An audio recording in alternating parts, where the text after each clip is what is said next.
तो आज पढ़ेंगे हाइट एंड डिस्टेंस, ऊंचाई दूरी, क्लास 10th का लेसन है ये।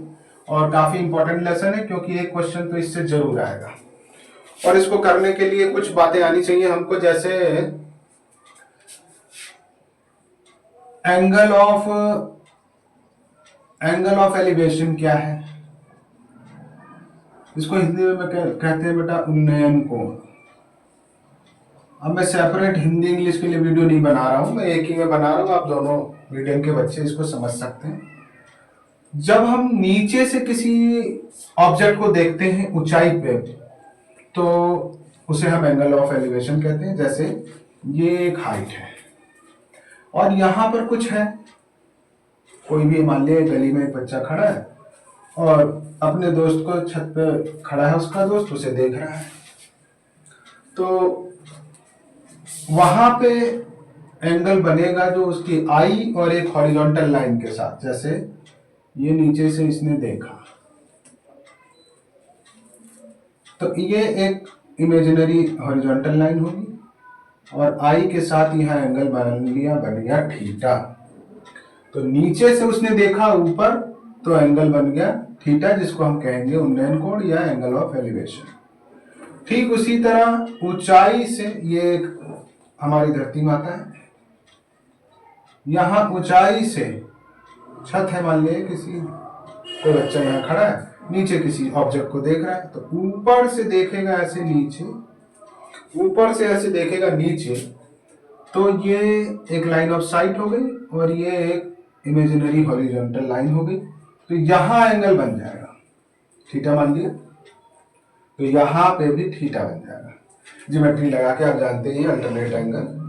तो एंगल ऑफ डिप्रेशन जो बनता है वो ऊपर से नीचे देखने पर बनता है, ऊपर से नीचे देखने पर, ऊपर से नीचे देखने पर, ऊपर से हम नीचे देख रहे हैं तो यहाँ एंगल बना थीटा, वहां भी इतना, यहाँ भी बनेगा, तो इसको हम कहते हैं एंगल ऑफ डिप्रेशन।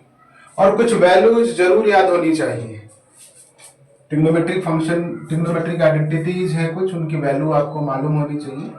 जैसे sin 30 हाफ होता है, cos 30 √3/2 होता है, tan 30 1/√3 होता है, cos 45 1/√2 होता है, tan 45 1 होता है।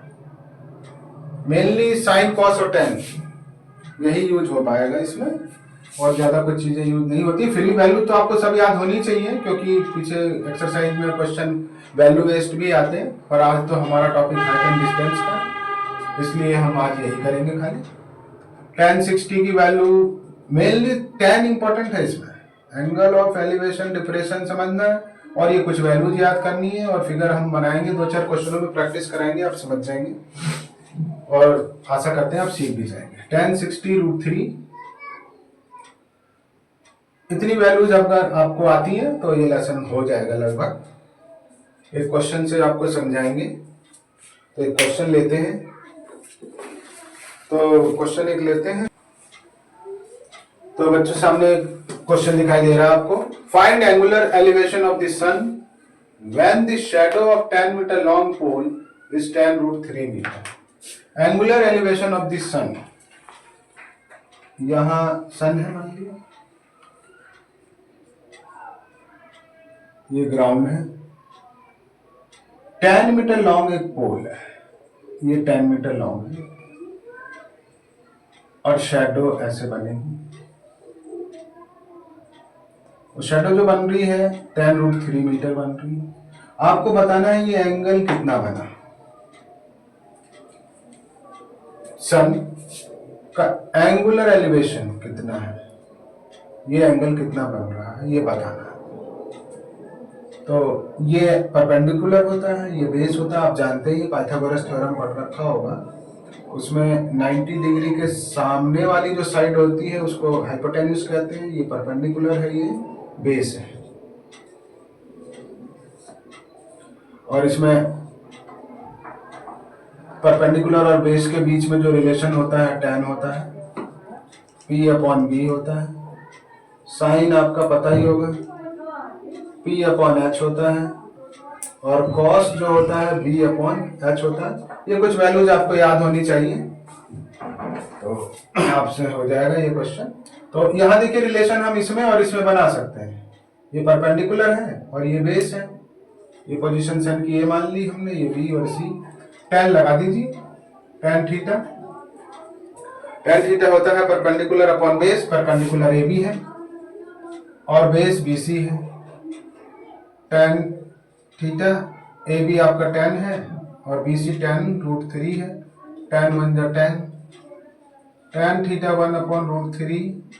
किस tan की वैल्यू 1/√3 होती है पता ही होगा आपको।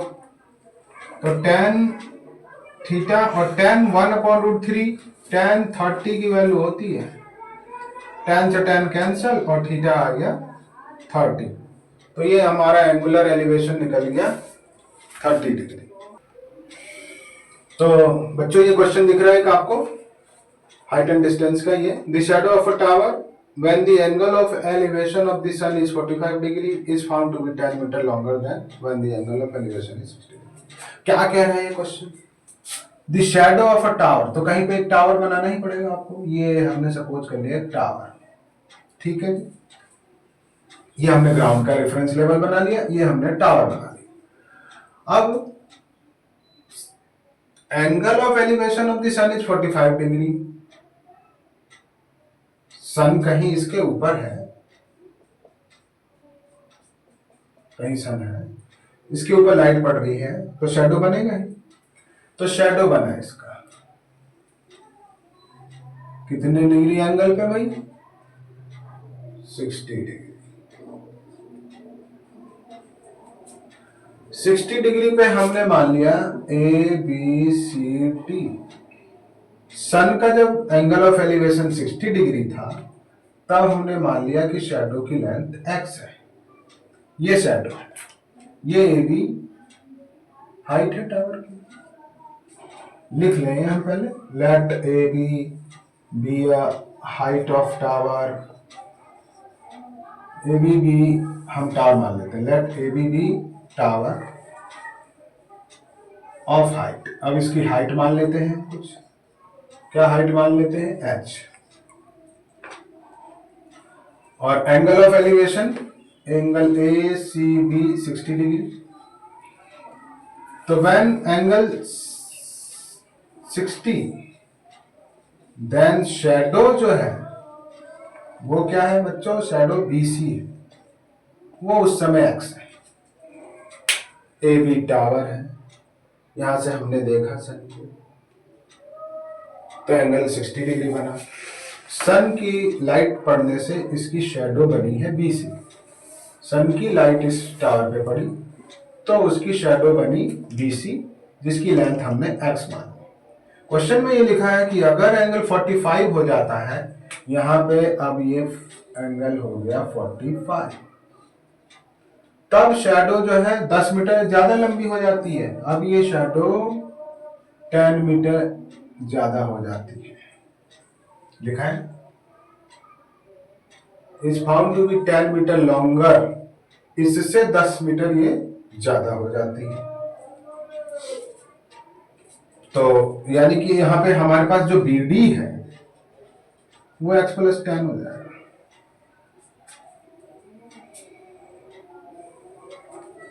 क्वेश्चन फिर से समझ लें आप। टावर है, सनलाइट पड़ रही है टावर के ऊपर, तो उसकी शैडो बनी x। अब शैडो 10 मीटर ज्यादा हो जाएगी। शैडो की लेंथ यहां से यहां तक, ये शैडो बस इतनी नहीं है, ये शैडो 45 डिग्री पे इस टावर की शैडो BD है। 45 डिग्री पे इस टावर की शैडो BD है और 60 डिग्री पे इस टावर की शैडो BC है। वो BC हमने x मान लिया है। जब एंगल 45 हुआ है तो इस टावर की शैडो BD हो गई है, वो इस x से 10 मीटर ज्यादा है, इसलिए हमने BD लिख दिया x + 10। अब बारी बारी से दोनों ट्राइंगल में आ जाइए और क्वेश्चन सॉल्व हो जाएगा। In triangle ABC, triangle ABC में tan 60 लगाइए, परपेंडिकुलर अपॉन में बेस, AB अपॉन में BC, tan 60 की वैल्यू √3, ए बी एच है और बी सी एक्स है। क्रॉस मल्टीप्लाई कर लेंगे, एच इक्वल एक्स √3, इसको आप इक्वेशन 1 मान लें। फिर आप आ जाओ इस बड़े वाले ट्राइंगल में, A B D, A B D, in triangle A B D tan 45 perpendicular A B और ये बी डी। tan 45 की वैल्यू 1, ए बी एच है और बी डी जाहिर सी बात है x प्लस 10 होगा। क्रॉस मल्टीप्लाई कीजिए, h और ये x प्लस 10, ये इक्वेशन मान लीजिए दूसरी। अब देखिए यह h x√3 है। आप अगर पहले x निकाल लेंगे तो भी हम ये हाइट निकाल सकते हैं। इन दोनों इक्वेशन को इक्वेट कर लीजिए बाय इक्वेटिंग, या सिंपली h की वैल्यू यहां डाल दीजिए by equating equation 1 and equation 2। Equation और 2 से ये भी h की वैल्यू, ये भी h की वैल्यू, दोनों को इक्वल कर लो। x√3 equal x plus 10। x√3 ये x इधर आएगा, x कॉमन ले लेते हैं, √3 माइनस 1 इक्वल 10, और यहां से x निकाल लेते हैं ये। अब इस x की वैल्यू यहां हम डाल देंगे, h आ जाएगा, यहां डाल देंगे तो भी आ जाएगा, वो आपके ऊपर है कहाँ डालना। ज्यादा इजी मुझे यही दिख रहा है, यहां डालेंगे। अब जगह की कमी है, क्वेश्चन तो मिटा ही देते हैं। क्वेश्चन तो आपने स्क्रीनशॉट ले लिया होगा।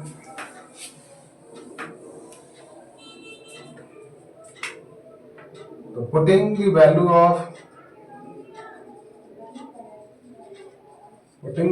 ऑफ x इन इक्वेशन 1 में हम डाल रहे हैं। 1 क्या है, h equal x√3।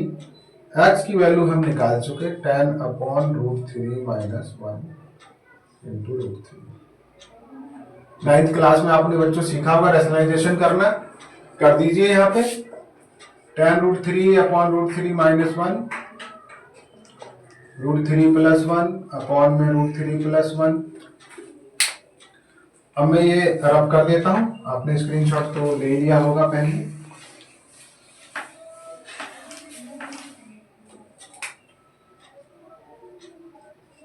tan√3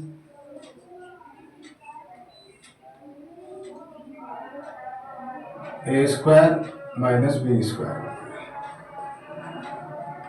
tan√3 का √3 में मल्टीप्लाई हो गया, प्लस tan√3 हो गया, √3 3 माइनस 1, tan3 का 30 हो गया,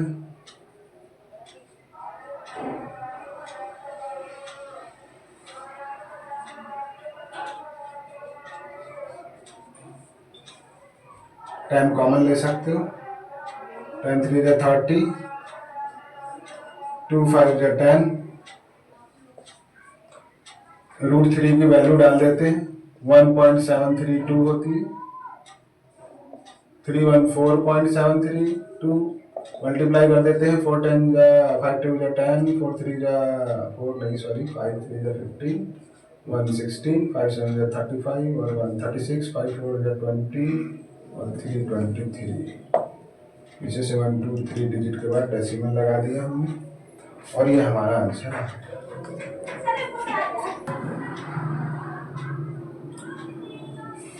तो बच्चों ये क्वेश्चन देखते हैं हाइट एंड डिस्टेंस का।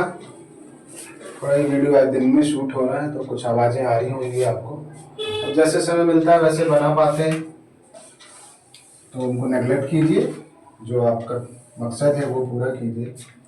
क्वेश्चन ये है, the angle of elevation of an aeroplane from a point on the ground is 60 degree.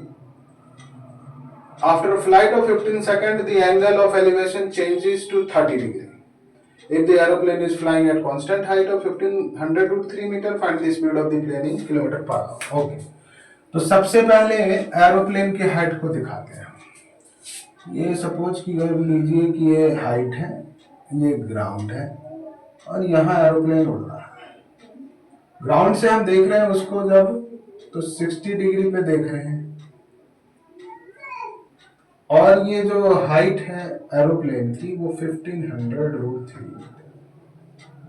15 second के बाद इसका एंगल बदल गया है, जाहिर सी बात है। ये गया है अभी उड़ते हुए यहाँ पहुंच गया एरोप्लेन। हाइट तो कांस्टेंट है, स्पीड भी कांस्टेंट है, हाइट भी कांस्टेंट है, स्पीड भी कांस्टेंट है, सेम हाइट पे ही रहेगा। ये हमने पहले पोजीशन मान ली, बाद में ये 15 सेकंड के बाद यहाँ आ गया, ये पोजीशन इसकी चेंज हो गई और एंगल भी चेंज हो गया। एंगल अब ये तो 60 है, ये एंगल आपका 30 डिग्री। कितना चल के गया होगा 15 सेकंड में, ये भी निकालना है। तो लेट कर लेते हैं हम, let speed of plane, speed of plane हमने मान लिया x किलोमीटर पर आवर। इस जगह की कमी है बहुत। लेट स्पीड ऑफ प्लेन वो हमने मान ली x kilometre per our.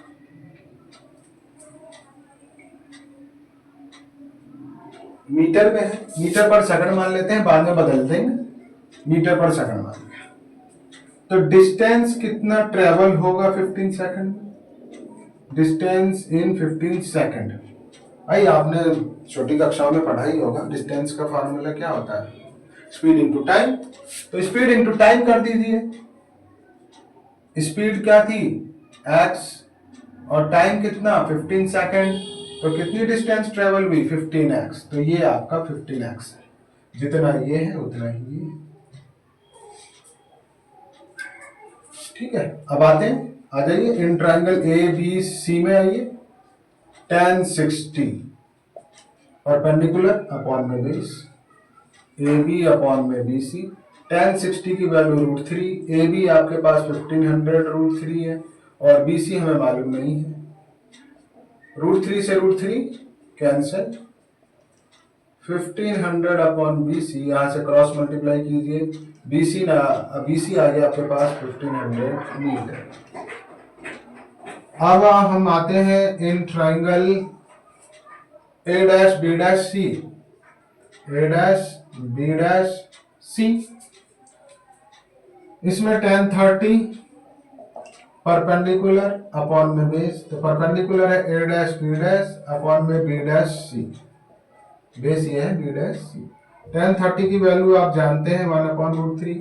A'(B') वही सेम हाइट होगी जो पहले थी AB की, AB 1500 √3 था, तो ये भी 1500 √3 ही होगा। B'(C) में देखो, B'(B) और BC ये दोनों जोड़ देंगे तो B'(C) आ जाएगा, BC प्लस B'(C). और ऑलरेडी आप BC निकाल चुके हो, ये रहा BC 1500। आप यहाँ वैल्यू डाल दीजिए BC की 1500। B'(C) जो है हमारे पास, सॉरी B'(C) लिख दिया मैंने, B'(B) और B'(B) कितना है? 15x। क्रॉस मल्टीप्लाई कीजिए, सिंप्लीफाई कीजिए इसको। 1500 प्लस 15x, √3 से मल्टीप्लाई हो जाएगा तो 1500 और √3 3 हो जाता है, तो 1500 प्लस 15x, 15 3 जा 45 और अब 15x इधर ले जाके इसको माइनस कीजिए। बाहर बहुत आवाजें हो रही होंगी बच्चों, लेकिन समय नहीं है आज रात में, इसलिए आप समझे थोड़ा। 5 में से 5 गया 0, 3 x हो जाएगा 3000 अपॉन में 15। तो x की वैल्यू आ गई हमारे पास, 15 से कैंसिल हो गया 200, x 200 आ गया। ठीक है, अब हमें क्या निकालनी है क्वेश्चन में? Speed of plane. Okay, speed क्या होता है? स्पीड आपको पता ही है क्या होता है? स्पीड होता है डिस्टेंस अपॉन में टाइम। तो डिस्टेंस कितना है हमारे पास? डिस्टेंस x, ये कितना x आ गया ना। मान लिया 15 सेकंड में ये डिस्टेंस ट्रेवल किया उसने, A से A' 15 सेकंड में गया था according to question. After flight of 15 second, 15 second के फ्लाइट के बाद ये प्लेन की पोजीशन A' हो गई थी, पहले वो A पे था, बाद में A' हो गई, तो 15x डिस्टेंस हुआ ना बेटा। तो x की जगह 200 डाल दो आप, और टाइम कितना लिया था उसने 15 सेकंड।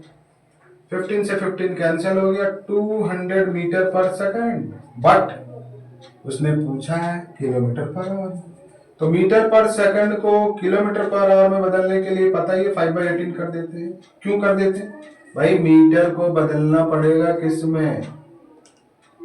किलोमीटर में। तो 1000 से डिवाइड करो, सॉरी 18/5 से। तो 5 से कैंसिल कर दिए, 5 4 जा 20 0, 18 4 जा 72, 720 किलोमीटर पर आवर। अब ये देखो यहाँ पे क्या था, किस 200 था, इसको हमने बदला किलोमीटर में, और सेकंड को बदल दिया बेटा हमने किसमें? आवर में। जब ये उल्टा होगा, देखो 200 1000, और ये 3600 ऊपर पहुंच गया, ये नीचे 15। 2 0 ये कैंसिल हो गया, 5 से ये कैंसिल हुआ,